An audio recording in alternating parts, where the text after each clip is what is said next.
여기 계신 성도님들은 섬김을 받고 싶습니까? 아니면 섬기고 싶습니까?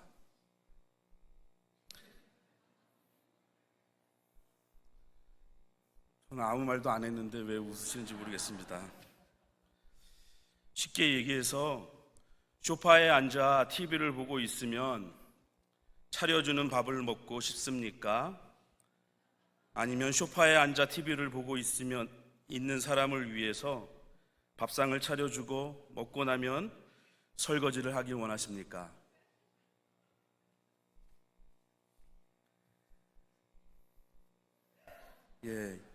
여성 성도분들께서 많이 웃으시는 것 같습니다.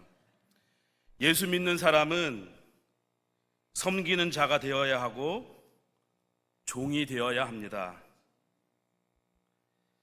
예수님께서 섬김의 종으로 오셨고 섬김의 종의 삶을 사셨으며 만왕의 왕이 되시지만 섬김의 종으로서 지금도 우리를 지키시고 보호하시며 인도하시는 줄로 믿습니다. 섬김을 받으려고만 하지 않고 또 왕처럼 주인처럼 군림하려 하지 않습니다. 왜냐하면 예수님을 믿는다는 것은 예수님을 내 삶의 주인으로 고백하는 것이고 주인이신 예수님을 본받는 삶을 사는 것이기 때문입니다. 오늘 말씀에서 예수님께서 오신 목적을 말하고 있습니다. 예수님께서 이 땅에 오신 목적은 섬김을 받으려 함이 아니라 섬기려 오셨다고 하였습니다. 더 나아가 자기 목숨을 많은 사람을 대신한 대속물로 속전으로 내어주시기 위함이라고 하셨습니다. 종이 주인보다 크지 못하다고 하였습니다. 너무나도 당연한 말입니다.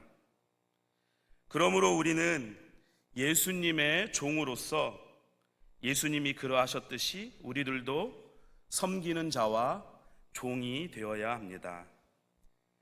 예수님의 제자 야고보와 요한은 예수님이 이루실 영광스러운 주의 나라에서 가장 높은 자리를 원하였고 그 자리에 앉혀달라고 예수님께 요청하였습니다. 예수님과 이 두 제자 사이에 오가는 대화를 다른 10 제자들은 듣고 그 두 제자, 그 두 형제 야고보와 요한에게 화를 내었습니다. 이때 예수님은 제자들을 불러서 하나님의 나라에서 진정한 위대함은 세상 나라와 다르게 다른 사람을 섬기는 것에 있다고 말씀하십니다. 진정한 높아짐은 남보다 낮아지는 것에 있다고 말합니다. 하나님 나라의 원리대로라면 제일 높아지려면, 으뜸이 되려면 제일 낮아져야 합니다. 그러므로 생각해 보면 하나님 나라에서는 예수님이 과연 으뜸이 되십니다. 예수님보다 더 낮아질 수 있는 사람은 없기 때문입니다. 그분은 가장 높은 곳에 있었기 때문에 가장 낮은 곳에 내려온 것만으로도 이 세상에서 가장 낮은 자요, 하나님 나라에서 가장 으뜸이 되시는 분이십니다. 오늘 말씀에 크고자 하면 섬기는 자가 되고 으뜸이 되고자 하면 모든 사람의 종이 되어야 한다는 말씀은 오늘날 우리에게도 여전히 큰 도전을 주고 있습니다.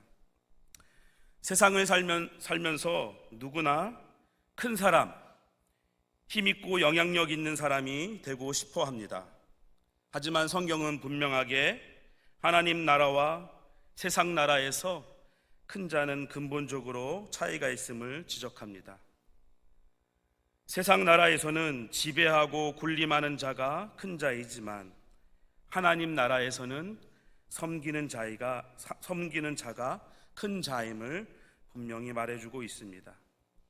더 나아가서 예수님 자신이 가장 궁극적인 섬김의 삶을 사신 분이라는 것을 말씀하고 계십니다.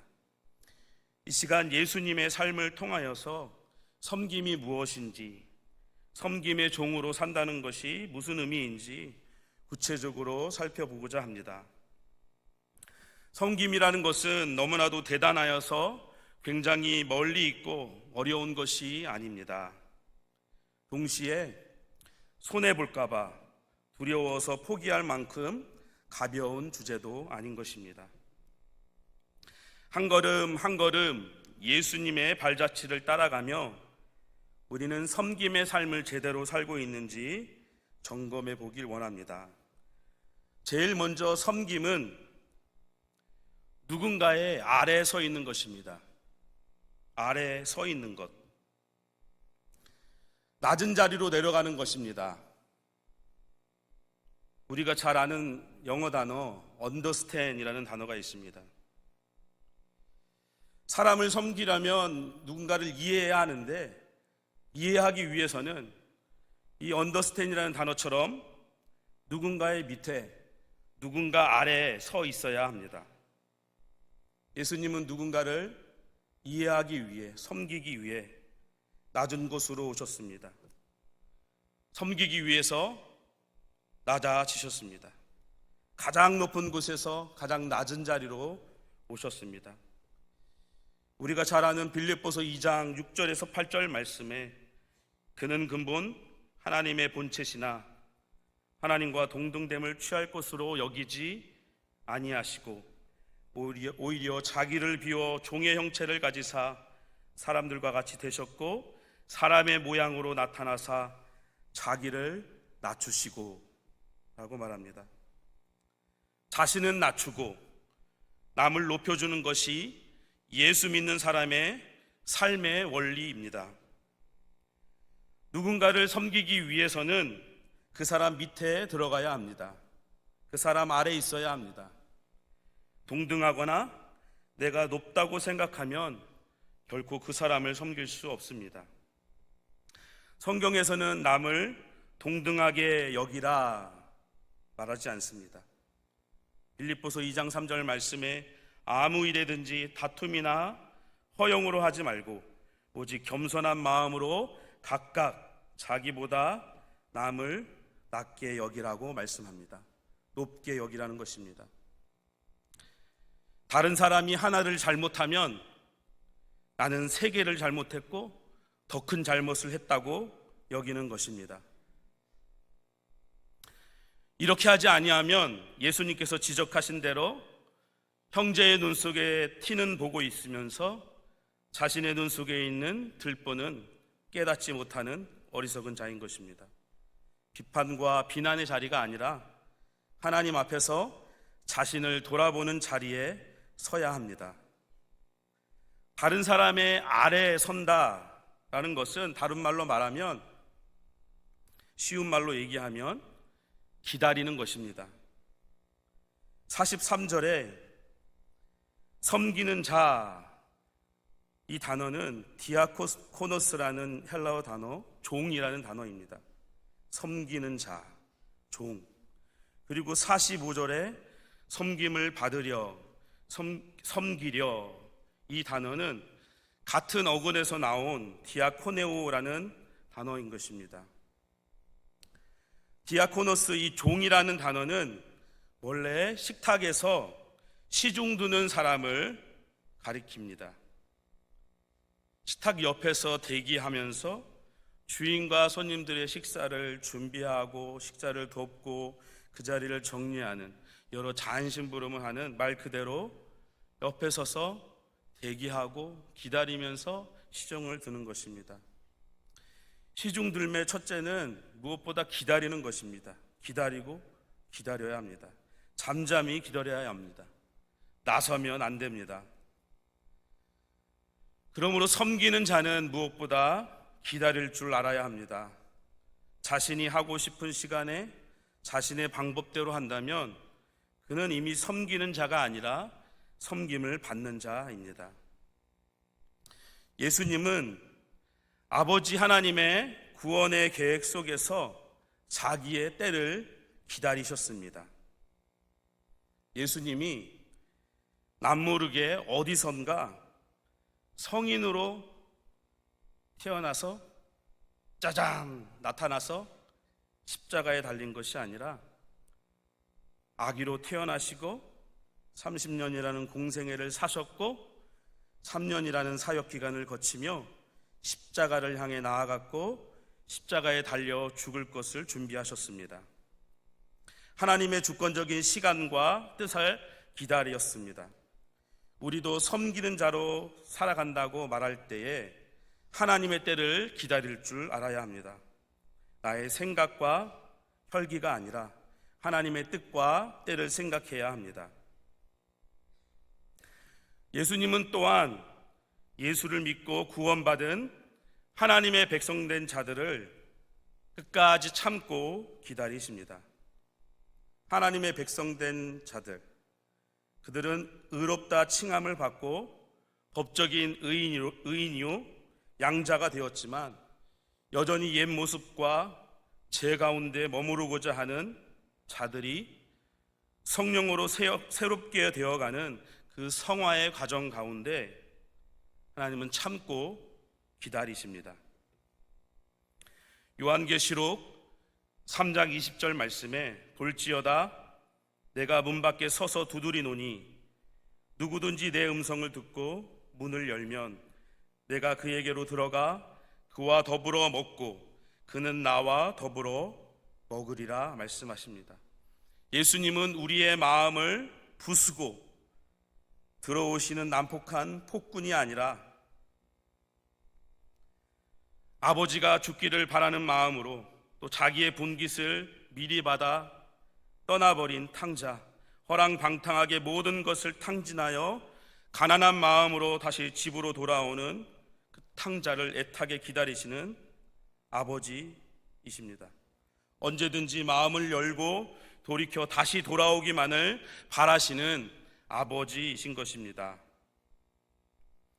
베드로후서 3장 9절 말씀에 보게 되면 주의 약속은 어떤 이들이 더디다고 생각하는 것 같이 더딘 것이 아니라 오직 주께서는 너희를 대하여 오래 참으사 아무도 멸망하지 아니하고 다 회개하여 하기에 이르기를 원하시느니라고 말씀합니다. 우리 모두가 하나님 아버지의 마음을 닮아 예수님의 본을 조차 참고 기다릴 줄 아는 마음으로 남을 섬길 수 있는 그런 자리에 머무시기를 간절히 소원합니다. 제가 청년 때 청년 MT를 가고 수련회를 가면 룸에 막 청년들이 들어갑니다. 그러면 맨 마지막까지 기다렸다가 맨 마지막에 들어오는 누님이 항상 계셨습니다. 청년들이 다 들어가고 나면 그 신발을 하나하나 정리하시는 누님이셨습니다. 들어간 대로 정리하는 게 아니라 나올 때 편하게 거꾸로 해가지고 다 하나하나씩 놓고 문이 열고 닫히기 편하게 문에 걸리적거리지 않게 다 치워서 나가는 방향 쪽으로 하나하나 정리하는 누님이셨습니다. MT를 가던 수련회를 가던 어떤 모임을 가던 신발을 정리하시는 누님이셨습니다. 그 누님을 보면서 아, 이 누나 예수님 제대로 믿는 사람이구나 라는 생각을 했습니다. 또 누군가 상담을 하게 되면 그 누님께서는 항상 섣불리 조언하기보다는 늘 먼저 들어주고 끝까지 들어주고 기다려주고 기도해주는 모습이 생각이 납니다. 그런 모습을 보면서 아, 이 누나 예수님 제대로 만났구나 라는 생각이 자연스럽게 들었습니다. 지금은 사모님이 되셔서 또 남편 목사님을 도와서 귀한 사역을 감당하고 계십니다. 자발적으로 남보다 낮아지고 또한 기다리는 것은 쉽지 않고 오해도 받고 마음이 괴로울 때가 있을 것입니다. 그러나 기다림으로 섬길 때 낮은 곳에서 다른 사람을 높여줄 때 반드시 하나님이 아시고 높여주실 것입니다. 누가복음 14장 11절 말씀에 무릇 자기를 높이는 자는 낮아지고 자기를 낮추는 자는 높아지리라 말씀합니다. 베드로전서 5장 6절 말씀에는 그러므로 하나님의 능하신 손 아래서 겸손하라 때가 되면 너희를 높이시리라 말씀하십니다. 궁극적으로 높아지고 낮아짐이 하나님께 속한 것임을 알고 늘 낮은 자리에서 섬기기를 소원하시는 성도님들이 되시기를 바랍니다. 둘째로, 섬김은 누군가 함께 서 있는 것입니다. 함께 서 있다가 도울 일이 있으면 내일처럼 나서서 도와주는 것입니다. 함께 서 있다는 것은 공감하고 다른 사람의 필요를 채워주는 것입니다. 때로는 함께 있는 것만으로도 큰 힘이 되기도 하지만 때로는 실질적인 필요를 채워줘야 합니다. 자신이 가난해져야 가난한 사람이 보이고 자신이 아파봐야 아픈 사람이 눈에 보이는 것입니다. 군인이 돼봐야 군인이 보이고 군인의 배고픔을 알게 됩니다. 시련을 겪어봐야 시련의 아픔을 겪고 있는 자를 품을 수 있는 것입니다. 고뇌와 아픔 속에서 신앙의 성숙을 경험한 자가 여전히 고뇌와 아픔 속에서 헤매고 있는 사람을 내일처럼 여기고 기다려주며 끝까지 떠나지 않고 옆에서 기도해 줄 수 있는 것입니다. 히브리서 4장 15절 말씀에 우리에게 있는 대제사장은 우리의 연약함을 동정하지 못하실 리가 아니요 모든 일에 우리와 똑같이 시험을 받으신 분이다 라고 말합니다. 그러므로 우리는 예수 믿지 않는 내 가족, 내 이웃, 공동체를 위해서 계속 기도해야 합니다. 나를 무시하고 핍박하는 자들을 위하여, 내 원수들을 위하여 기도해야 합니다. 나도 믿지 않을 때가 있었고 나도 방황할 때가 있었고 주님을 부인하고 멀리 떠나 있을 때가 있었기 때문입니다. 나도 주님과 원수되었던 적이 있었고 그 원수된 우리를 하나님께서 부르시고 하나님의 자녀를 삼아주신 그 은혜를 경험하였기 때문입니다. 마태복음에 보면 마태복음 4장 23절에 예수께서 온 갈릴리에 두루 다니사 그들의 회당에서 가르치시며 천국 복음을 전파하시며 백성 중에 모든 병과 모든 약한 것을 고치시니 라고 말하면서 예수님의 사역을 가르치고 전파하며 고치는 사역으로 소개하고 있습니다. 갈릴리 지역을 중심으로 해서 천국 복음을 전파하셨고 말씀을 가르치셨고 병자들을 고치셨습니다. 가장 근본적인 영혼의 갈급함을 천국 복음을 전파하심으로 채워주시고 말씀으로 영혼의 갈급한 심령을 해갈시켜 주시며 고통에 몸부림치는 자들을 고치시고 회복시켜 주심으로 그들의 필요를 채워주셨습니다. 동일하게 마태복음 9장 35절에서 36절에는 예수님의 사역을 똑같이 가르치고 전파하며 고치는 사역으로 묘사하면서 36절에는 더 나아가서 무리를 보시고 불쌍히 여기시니 이는 그들이 목자 없는 양같이 고생하며 기진함이라 라는 말을 덧붙이고 있습니다. 섬기는 것, 공감하며 필요를 채워주는 것은 상대방을 불쌍히 여기는 마음에서 나옵니다. 더 나아가 상대방을 불쌍히 여기는 마음은 다시 하나님께서 우리를 얼마나 불쌍히 여기셨는지를 깨닫고 체험하는 것에서 나옵니다.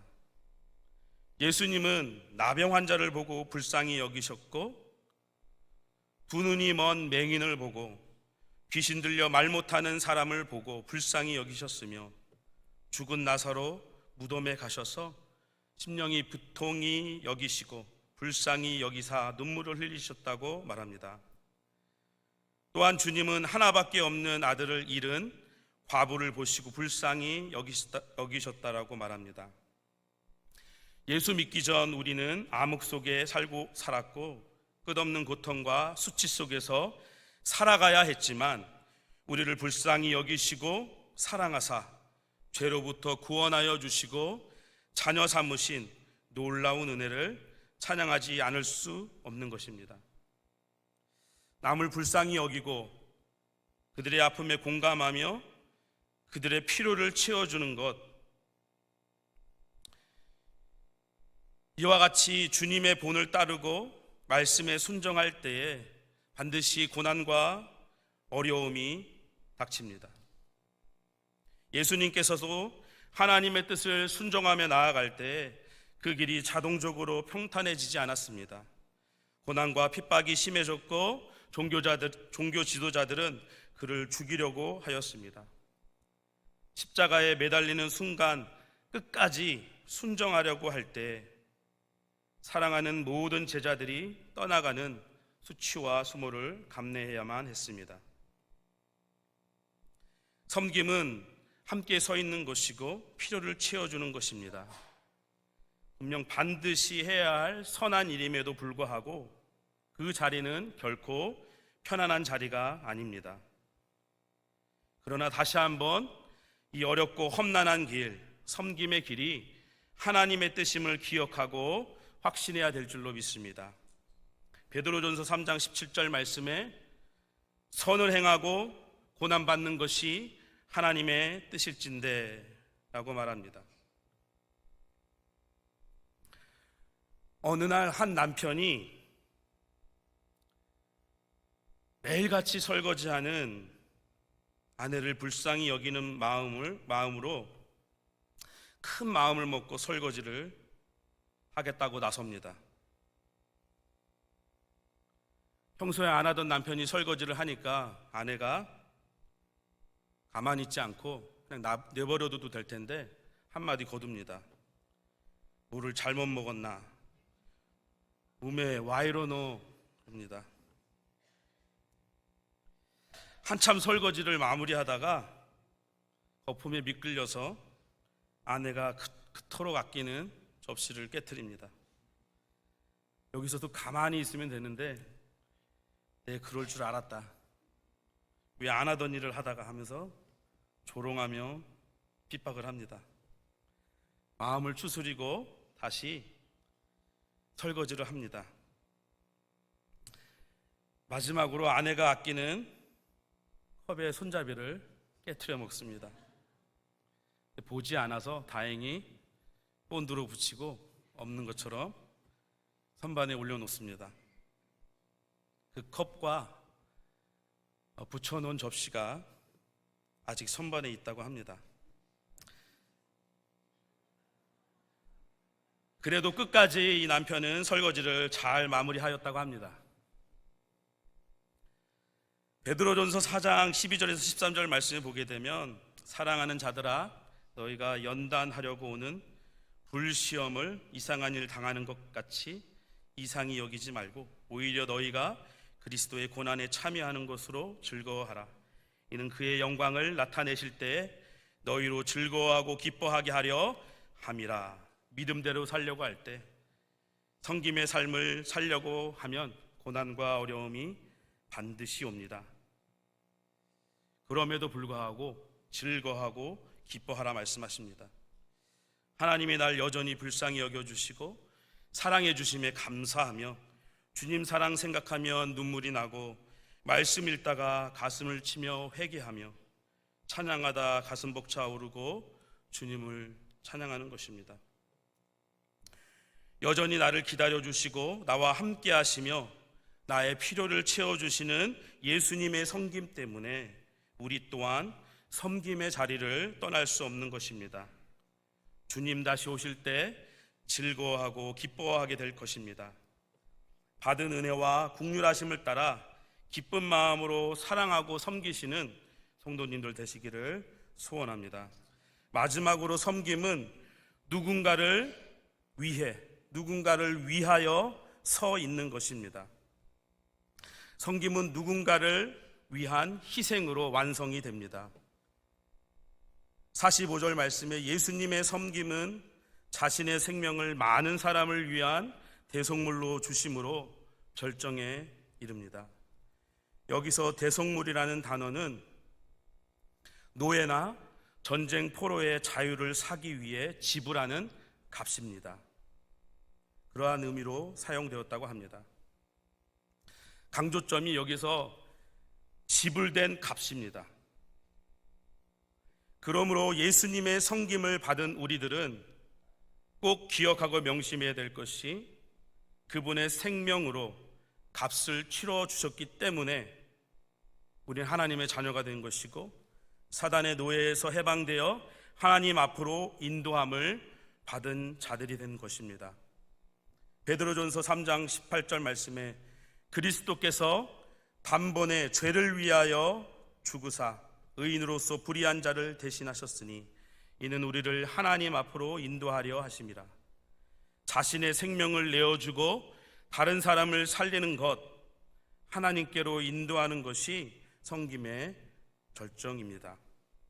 그런 의미에서 섬김은 희생입니다. 말보다 행동으로, 삶으로 보여주는 것입니다. 부모님들의 얼굴에 있는 수많은 주름과 손과 발의 상처들과 굳은 살을 보게 되면 한편으로는 인생의 험난함과 굴곡도 말해주고 있지만 다른 한편으론 그 속에 자식을 향한 사랑과 희생, 온 삶을 바쳐 키워준 그 부모의 은혜를 떠오르게 됩니다. 하나님의 자기 백성을 향한 그 사랑을 이사야서에는 49장 15절에 이렇게 표현합니다. 어찌 여인이 어찌 그 젖 먹는 자식을 잊겠으며 자기 태에서 난 아들을 국률이 여기지 않겠느냐. 그들은 혹시 잊을지라도 나는 너를 잊지 아니할 것이라. 어미 된 자들은 혹시 잊을지라도, 그들은 실패할지라도, 그들은 포기할지라도 하나님은 우리를 결코 놓지 않으시고 포기치 않으시며 실패하지 않으십니다. 결국에는 십자가에 달려 돌아가셨고 우리를 대신한 대속물로 죽으심으로 그 핏값으로 죄와 사망의 법에서 자유케 하신 것입니다. 섬기기 위해서는 자신의 것을 희생해야 합니다. 내 마음대로 하는 것이 아닙니다. 섬김을 희생을 요구합니다.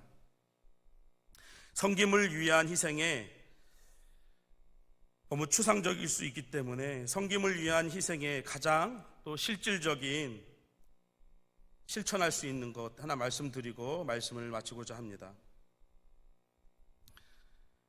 희생하는 것, 그 중에 하나로 저는 말을 철저히 삼가는 것이다 라고 생각을 하였습니다. 말을 조심하는 것. 말 조심하는 것이 왜 희생일까? 왜 섬김일까? 라고 질문할 수 있겠습니다. 말을 삼가는 것, 어떤 면에서 큰 희생입니다. 자랑하고 싶은데 참아야 되고 변명하고 싶은데 억울해도 멈춰야 하기 때문입니다. 말은 조심하고 또 조심해도 지나치지 않습니다. 야고보서 3장 6절 말씀에 혀는 곧 불이요 불의의 세계라. 혀는 우리 지체 중에서 온몸을 더럽히고 삶의 수레바퀴를 불사르나니 그 사르는 것이 지옥불에서 나느니라. 말하는 것에서 인생의 또 존재의 의미를 찾는 분들이 있습니다. 생각 없이 내뱉는 말, 무례하고 악의적인 비방의 말, 남을 조롱하고 비하하고 헐뜯는 말. 그런 사람에게 말 안 하고 침묵하는 것은 가장 힘든 일일 수 있습니다.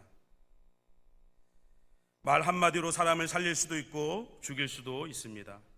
칭찬과 기도, 선한 말만 많이 하시고 가능한 어떠한 말이라도 삼가시는 우리 성도님들 되시기를 소원합니다. 우리가 말하면서 내가 이 말만은 안 하려고 했는데 하면 하지 마시기 바랍니다. 너 좋으라고 잘 되라고 하는 말인데 하면 하지 마시기 바랍니다. 그 말 안 해도 더 잘 될 것입니다. 내가 침묵함으로 손해보는 것 같고 지는 것 같고 희생하는 것 같이 억울할지 모르겠지만 그 희생이 참고 침묵하는 것이 반드시 선한 열매를 맺을 것이고 하나님께서 그 희생과 인내를 칭찬하고 상 주실 것입니다. 예수님은 온갖 고난과 수치를 참으시고 십자가에 달려 죽으심으로 가장 낮은 곳에서 가장 높은 곳으로 들리셨으며 가장 높은 이름을 얻으셨습니다. 마찬가지로 우리도 예수님의 섬김을 본을 조차 기다리며 섬기며 희생할 때에 하나님께서 우리를 지키시고 보호하시며 풍성한 삶으로 인도하여 주실 줄 믿습니다. 세상의 여러 사업체들 그리고 조직들, 기관들은 개인의 성취로서 사람의 크고 위대함을, 그 사람의 존재의 가치의 크기를 가늠합니다. 그러나 하나님의 나라에서는 섬기는 자가 큰 자입니다. 기다리고 도와주며 희생하는 자가 큰 자입니다. 먼저는 하나님을 섬기고 따르는 종이 되어야 할 것이고 더 나아가 이웃을 사랑하고 섬기는 종이 되어야 할 것입니다. 아담이 범죄하였을 때 하나님은 찾아와 물으십니다. 아담아, 내가 어디 있느냐? 하나님은 늘 우리에게 내가 누구냐라고 묻지 않으시고 어디 있느냐라고 물으십니다. 어디 있느냐, 어느 자리에 있느냐가 중요합니다. 하나님의 백성과 자녀가 있어야 할 자리, 그리고 영생장로교회 성도들이 있어야 할 자리에서 참고 기다리며 사랑하고 섬기는 희생의 자리에 머무시는 우리 모든 성도님들 되시기를 소원합니다.